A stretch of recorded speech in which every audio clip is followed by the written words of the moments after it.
we're now going to get into conversions. Convert 32 1/5 cups to ounces. Now there are two ways to do this problem, and I'm going to show you both ways. So the first way is to recognize that 32 1/5 is a mixed number.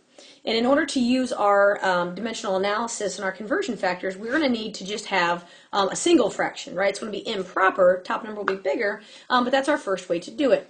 So recall, if I have 32 1/5, to change that to an improper fraction, I first take 32 times 5.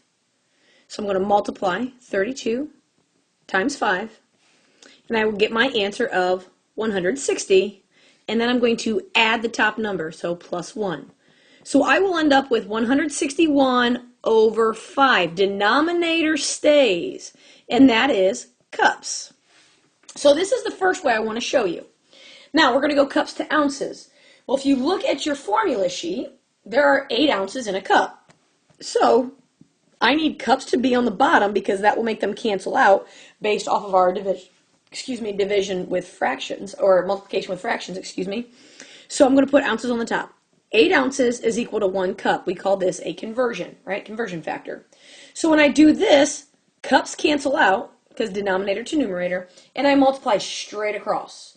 So when I do that, you multiply in the bottom number you're going to divide. So I'm basically going to take 161 times 8 and divide it by 5. So any numbers that are in the numerator, across the top, you multiply.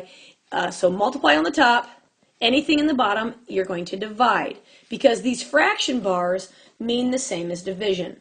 So when I take 161 times 8 and divide it by 5, I end up with 257.6 ounces, rounded to the nearest tenth.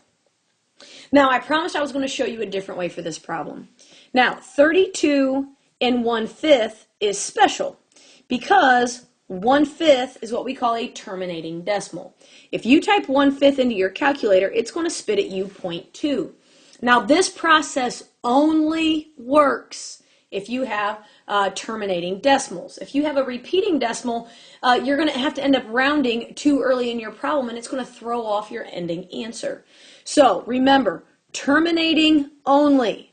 Only if it terminates. That means does it end? So we can rewrite this as 32.2 cups. You might say, well, Becky, that's a whole lot easier. And you're right, it is. But not all fractions terminate, so you've got to know the other way just in case. If we'd had a 1/3 or a 1/6, those don't terminate, and you would have to use the fraction method. So, but here, we would still just take our 8 ounces as 1 cup. Cups would cancel out just like it did in the other version. We multiply straight across, and again, you get your answer of 257.6 ounces. But just remember, this only works for terminating decimals.